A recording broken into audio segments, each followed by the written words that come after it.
So we gave you a kind of sneak peek at this guitar. Today we finally get to break down my dream custom shop Stratocaster. I'm going to tell you why I built the guitar the way I did, so stick around.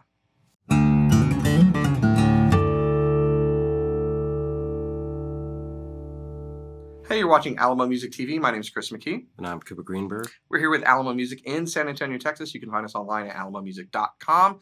If you're new to the channel, subscribe, turn on notifications, like our videos. If you want to support us, you can visit the Spring store link below for custom swag and check out our podcast, the Fretboard Confessional, wherever you get your podcast. Or you can buy this guitar from me. I will allow that as well because this is my dream guitar from the custom shop, but it is not mine. It is for sale through the store. So. Yeah, which is the bittersweet nature of saying, go build whatever you want with Fender, which I did, and I'm not taking that guitar. And Chris did the same thing.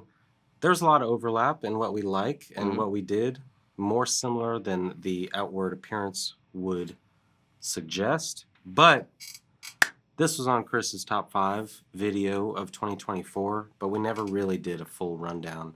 So we got the rundown of the guitar. And the rig rundown. And the rig rundown, yeah. It's going to be fun. That's our channel, Rig Rundown. Sounds I'm surprised familiar. nobody's ever done that. Yeah. Seems like a good name. So, tell me about the guitar spec for spec. So this is, like yours, a 60s modeled Fender Stratocaster. And what's interesting, and we've kind of talked about this, you alluded to it just a second ago, we kind of, went into our own corners, as it were, to come up with our own, custom guitar. And at the end of it, yours and mine were very, very similar guitars. Yeah. I love white Stratocasters. Going back to Jimi Hendrix back in the day, in the 90s, Wayne's World, the Stratocaster Excalibur sitting there in the store. I love those kinds of guitars. It's a great look. A rosewood fretboard with an Olympic white body on a Strat, to me, is phenomenal. And I've wanted one for a long, long time. I don't currently have one. I've got a silver one, a red one, and a sunburst one with a maple top on it. So at some point, I'll have a white one. It will be mine. Oh, yes. It will be mine. So you're a 3-Strat guy currently? Currently, yeah. So what's the silver? The silver is a 2003 Fat Strat, US Fat Strat. So it's got pearly gates in the pearly gates humbucker in the bridge position, and then 2 single coils and an S1 switch. And that guitar actually has some interesting history. It was not mine. I didn't buy it new. It was my wife's cousin's guitar. He basically let me borrow it as a broke young worship leader. I needed an electric guitar, and then someone broke in and they stole my Taylor, and they stole that. And I got them back 3 months later.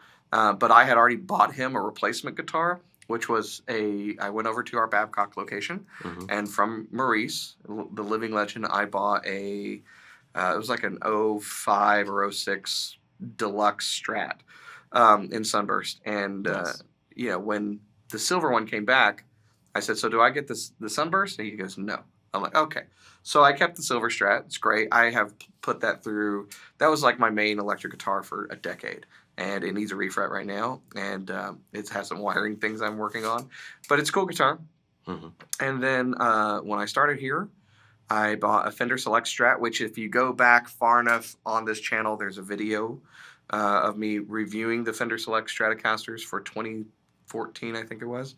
And that guitar had come in, and it was the first time I begged my wife. I'm like, I haven't bought a guitar in forever, and I want this one, basically because of the way it sounded. I plugged it in, and I was like, this sounds great. It looks pretty, too. Channel-bound neck, bird's eye maple, all that cool stuff, but it sounds really good. Yeah. And it still looks really great. I've taken good care of that guitar. That became my main guitar. The third one is a parts caster. I never really liked the silver color on the Fat Strat with the black pickguard and all that. And back when Fender used to send us these like hot lists of stuff they were blowing out, and they had a U.S. body in Mystic Candy Apple Red, which was a discontinued color. Basically, Candy Apple Red with more flake. And I'm like, I'm going to buy that body. And I kind of replaced the silver body with that body. And then I ended up getting an Eric Johnson rosewood bound neck and put it on there. And then I got different pickups. And then when it was all said and done, I put the first guitar back together and ended up with 2, which my wife has said is a very an exhaustive way of basically getting an extra guitar. So you got to do what you got to do. Yeah. So Show me the neck. It's roasted. It's roasted. The whole guitar is actually roasted.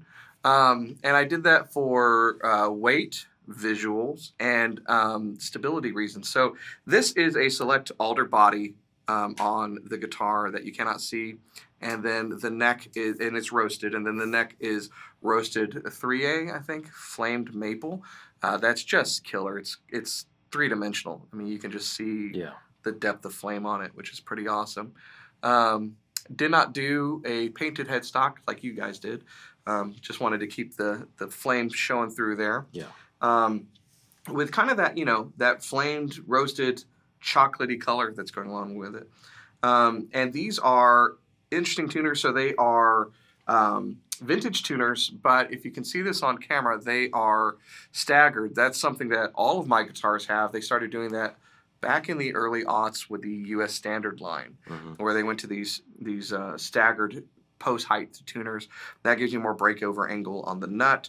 And on my parts caster, I don't even have a string tree on it, because it's a Johnson neck and it's got staggered tuning. So plenty of downward force on the net, so I don't need it. Round lamb, 60s board, and I went with medium jumbo frets with a compound radius.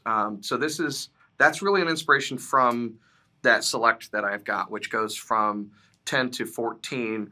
This is going from a vintage radius up to 12. So it goes from 7 1/4, which I really like on a telly I had, up to 12-inch, which is Gibson territory as you move up the neck. So it feels, you can get the action low. It feels really nice for chords, and then it's really nice for single note stuff. Best of both worlds.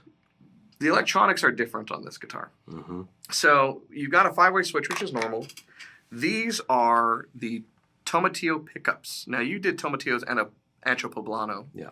So very similar, only on yours, it's a hotter bridge pickup.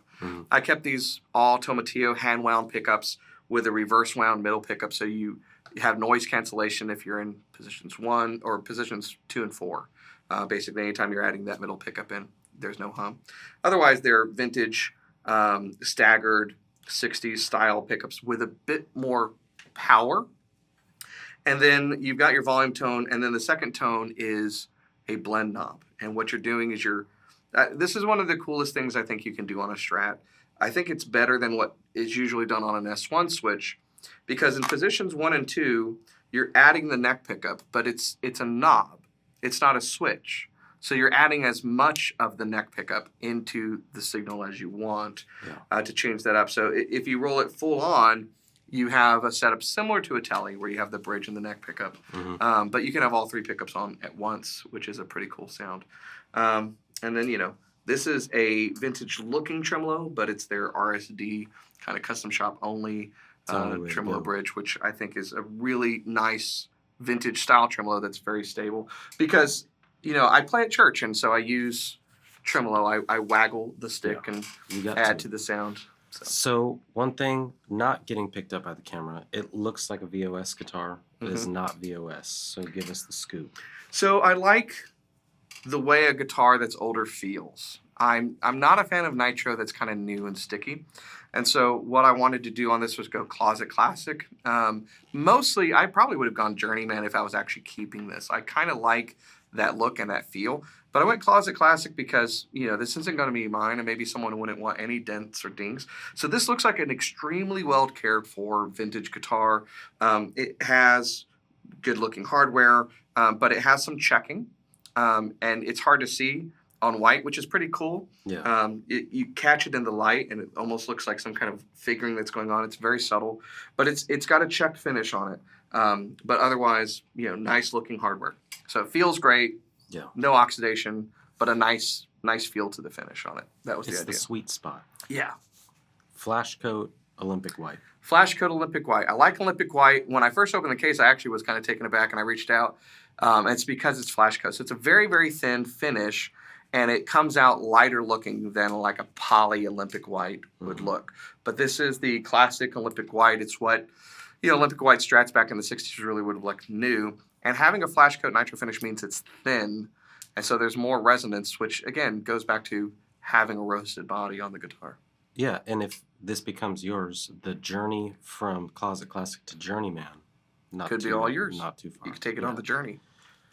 So we're doing the demo a little bit different today. We're not going to break and play some music. What I would like to do is now discuss, since it's the Dream Strat, he's already got the Dream Rig. We're seeing with the rig rundown how truly the other half lives from what I play through, which is Hot Rod Deluxe and Tube Screamer. So let's qualify. I'm not using dentist money. So here's what happened, and let this be maybe informative to everybody out there. I have benefited while working here of having access to getting really stellar guitars at good deals. As I was in sales over the years, and then again, there's times where like Fender back in the day would do Fender bucks for salespeople, and you could, those days are gone. They should bring that back. Fat chance. But you would take your sales and you could redeem stuff. And over the years, I got a lot of great kit, a lot of good gear. But I would find myself with gear that I didn't use very much, and I had some really nice guitars. And what happened one day, and I don't know if this has ever happened to you, but one day I plugged into my rig. I had a Blues Junior and a pretty decent pedal board, and I was happy with my sound. And then one day I wasn't. Yeah. And that turned into a very expensive day because my ears just didn't like what I was hearing, and I went on a deep dive. Our guy Blake that used to be with us and me would talk a lot about sound and gear and tone, and I would watch tons of videos like you guys watch our videos, trying to figure out what I wanted and try out a bunch of stuff. But what it came down to was it doesn't make a lot of sense to me to have a really expensive electric guitar and then have like an okay amp. Yeah. Now technology's moved to the point where you can do a lot of cool stuff with technology and with pedals, and I'm using some of that stuff now. And for a long time I actually did. I used modeling, very expensive modeling, before people were, doing what they have now, but missed the tactile reaching down to turn a knob on a pedal and that kind of thing. So I've kind of gone through a journey, and all that to say, I sold a lot of gear to buy the amp that's behind me and to buy the pedals that are on my pedal board. So the amp is a Mesa Boogie Mark V 35. And I have it set up in a particular way. These are finicky amps. If you've ever messed with Mesa Boogie, they are great amps, but they are kind of known as like the amp for tweakers. You kind of got to go in and find your tone. Yeah. But there's a ton of sounds. It's extremely versatile. The big thing here is versatility. I play at church, and what that means is that we are covering a lot of different songs, and I play at a fairly small church, and what that means is that if we are doing a song that is well known, depending upon where we're at in that song, I'm playing rhythm, or I'm playing lead, or I'm bouncing back between the two, and oftentimes I'm singing as well. And so I need guitars that I think are responsive, that have a good sound, that are versatile, with a setup that I think is versatile. So I arrived at this through a lot of years of banging my head against the wall to find the sound that I like. So it's a Mark V 35. I primarily use the Mark II C Plus setting. Mm-hmm. It's channel switching. I don't switch the channel very often. I do sometimes if there's a song where I need good volume on a clean sound, but most of the time to clean up, I turn down and then I turn up. And I'm undergirding along with bass and keys, a lot of the sound for our worship team. And then on my pedal board, I've got pedals that most people that play at church have, which is a Strymon Big Sky and a Strymon Timeline. And Blake would make fun of me because I circled around these and tried other pedals and then would sell them. And at the end of the day, versatility, right? I have all of the delays I could need and all of the reverb types I could need. So I don't use reverb in the amp at all. It's got spring reverb. It's turned off. I use spring reverb or hall reverb or plate reverb or big cloud reverbs through the Big Sky. And I've got an Astra that I use and a Benz compressor from Fender that I really like, that I only use on a clean setting because there's enough squishiness with the drive on the amp that I don't need it. And then I have a Ruby, which is the latest addition to the board, and an expression pedal. I've got a tuner, and I've got an A/B switch because sometimes I use this with an acoustic rig and run a different signal path, which is fun. But with the Ruby I added recently, and this is cool. So if you have an amp, if you have a modern amp that has an effects loop, which yours does, you can run some of these amp-in-a-box pedals in what's called a 4-cable configuration. And what's happening is when that pedal is off, you're just getting the preamp section of your amp, as you normally would. But when you run it through the front end of the amp and through the effects loop, the minute you turn on that pedal, you are now using that as your preamp. And then you just have the power section from the amp. So I can get a Vox AC30 sound that I've dialed in, which is that kind of very wide, scooped, almost acoustic sound that you were playing. Yeah, I got to mess around with the board on our John Mayer Crazy Custom Shop video, and so I played a lot through the Boogie by itself, just with some reverb, which blew my mind. And then I was expecting, because I didn't think I'm dealing with Chris McKee's rig here, so I was thinking that the Ruby was just going to color that sound, but it was a completely different amp. It was wild. So let's say you're playing a gig and you bring the Strat along. Give us some tone examples of what you would like to do with the rig that you know so well that you put together. Give us the Chris McKee sound. Well, so let me give you what the sound is without anything going through the pedal board. So this would just be a vintage pickup going through a gainy amp, and this would be in the neck position. So this is what we would typically. I'm not gonna have any reverb on. This is just the sound that you're gonna get. I'll go through each position real quick, okay?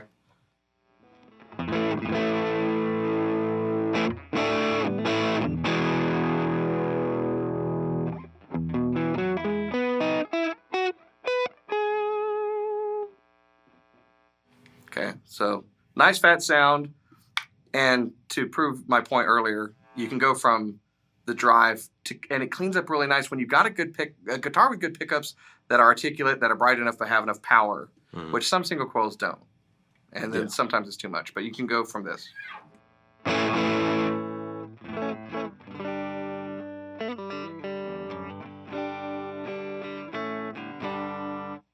You know, and that allows me to kind of duck in depending upon where I'm at in the sound and the song, if I need to be undergirding things or if I need to be more present. And so that's your neck position. Here's your quieter fourth position or second position, depending upon what Corey Wong determines, right? Yeah.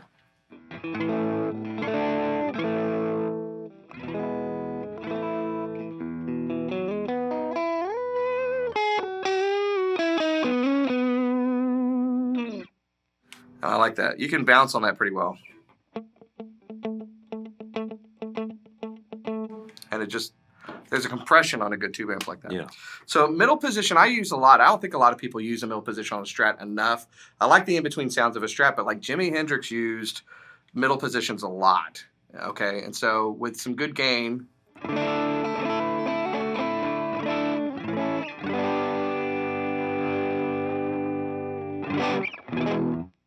Pretty great. That's your kind of in-between sound. Now with this guitar, we get into the first and second position, and this is where some of the cool stuff happens. So I'll show you the dry signal with just the second position, and then we'll roll in the neck. And so you're getting all three pickups on in parallel at the same time, which is, it changes it dramatically, which is pretty cool.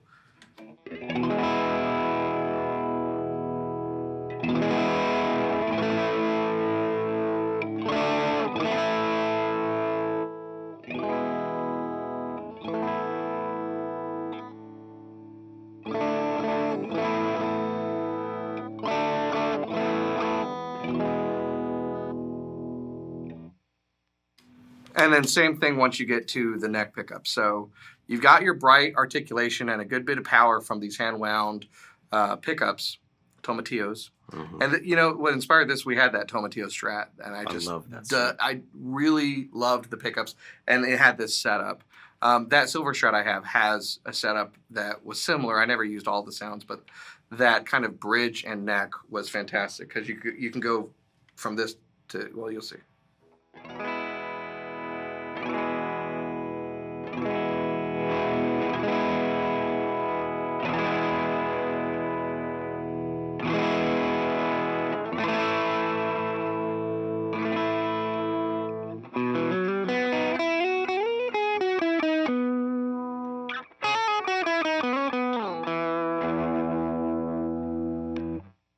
So that's the basis. Whole mess of tones. Whole mess of tones. So a lot of times when I pick up a guitar, we've had guitars come in that I was like, do I like this guitar? And I listen for stuff when I don't have my rig. Because most of the time what I've got on is I've got a spring reverb, similar to what Cooper probably has on his Hot Rod Deluxe. And then I've got what really kind of sounds like I forget the name of the circuit for, what's the delay pedal you've got? Isn't that MXR? Yeah, the carbon copy. Copy. Bucket Brigade. Bucket Brigade. So this is a Bucket Brigade delay that I really like. So.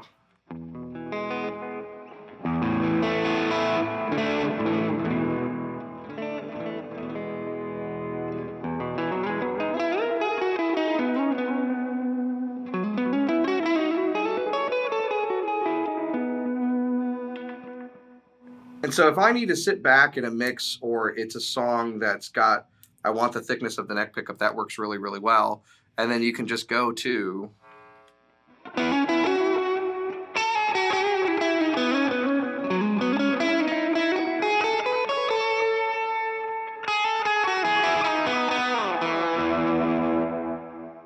And this is the thing I don't think a lot of guitar players get. This is the reason why the overdrive pedal from Ibanez, the Tube Screamer, is so popular. You don't need a lot of gain. You can just change the EQ sound to cut through the mix. So I can be at a similar volume, and if I need to peek through more for some kind of a line that I'm going to play, I can just go to that bridge pickup, and having a setup like this, I can bring it down without changing the tonality. I'm just adding in some girth, so to speak.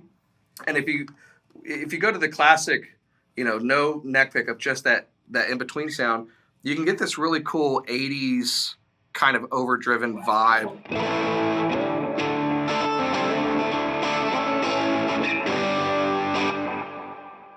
Yeah. There's just something cool in that. And then this is where it gets really interesting playing in church. There's times where you basically got to bring heaven down, right?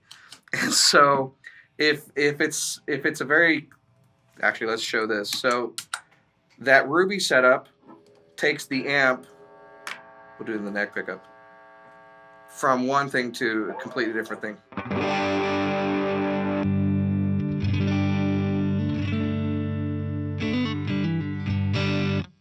And I've got two setups on this. A little bit heavier. That's heavier. But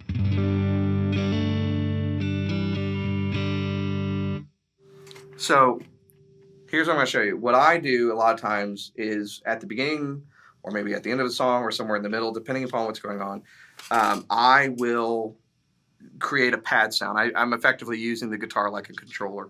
So I've got dialed in a cloud reverb and then a smeared delay that allows me to do this. And I'll show you with the Ruby. And then the gain side's really cool because it's a bigger, thicker sound to it. But you get basically this out of it.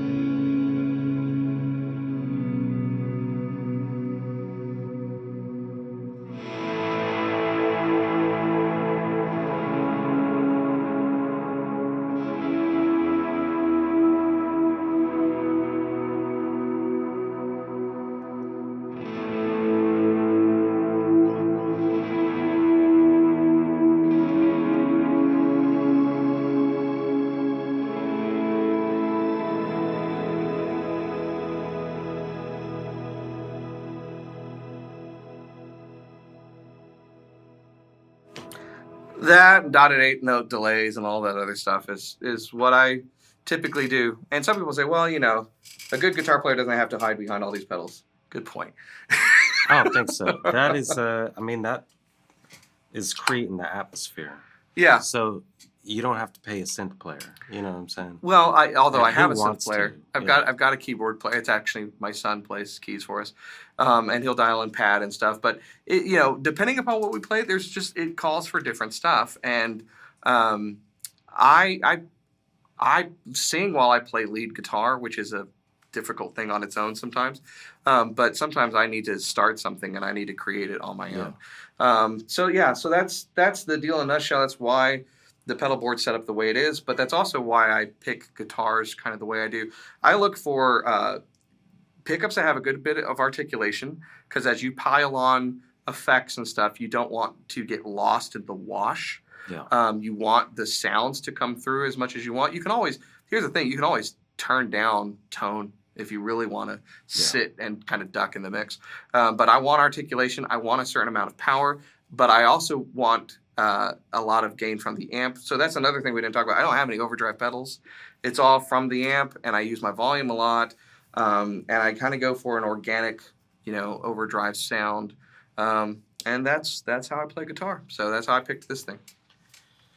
Well, it all works together. It's Yep. an ecosystem, great guitar, pedals that are versatile but not overboard. That's exactly what you need. There's not a bunch of extra superfluous stuff, and a great amp. And we always talk about guitars, but we don't put a ton into pedals and amps. It's all part of the process. And once you get your dream guitar, then you got to build out the rest, Yeah, for sure. But yeah, first of all, if you're playing in a worship band, there's one person to speak to, and that would be Chris. But also, it's fun to talk about this stuff. Yeah. So you may be... Let me ask you one final question that leads into this. If you weren't playing at the church, you had to go join a band, and you're bringing this exact rig, what genre are you going to shoot for? Well, that's the nice thing. I mean, I play a lot of genres with what we do. I mean, sometimes they'll pull out, for those who have, kind of been in the worship world for a long, long time, back in the 90s, stuff was very, very different than it is now, and a lot of church songs, in main contemporary churches went through sounding like, Coldplay and U2, and the delays and the reverbs and stuff really play a role there. But there's songs I play that are very country sounding. There's songs that I play that are very bluesy sounding. Yeah. I have to pull out a slide from time to time and really go to town. And so, that's why I go for versatility. I could, skill allowing, play with, I think, just about any kind of genre with this. Yeah. And that's what's nice. That's one of the things I like about these pedals. I could have a great 80s plate reverb sound, or a classic 50s spring tank sound. Same thing with the delay. I can have a bucket brigade. I could have a 6502, which I have dialed in on this, dotted eighth note, whatever you need. And sometimes I have a setting that just turns on tape saturation.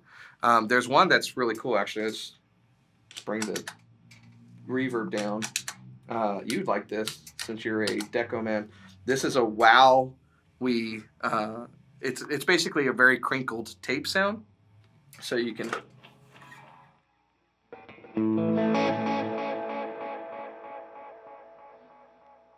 So, you can play a lot of stuff with this, but I think you need a versatile amp. What I like is a versatile amp, a versatile pedal board, and a versatile guitar that has articulation, that has power, that plays well, and then can cover a lot of bases. And so, to answer your question, whoever will have me, I could play whatever with this. Shoegaze, we can do shoegaze. We could do some shoegaze. Yeah. 100%. You want to do some country? You could probably, here, let's take this, and let's go. This is just a tanked reverb sound.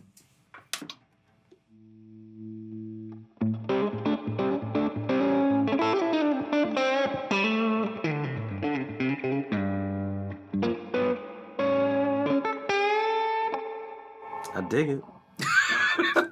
I'll take it. Yeah, so I think, it covers all the bases. That's what's great for a Strat. That's why I've played Strats for so many years, and I'm a bit of a Strat man, because, Stratman. it's a fantastic guitar.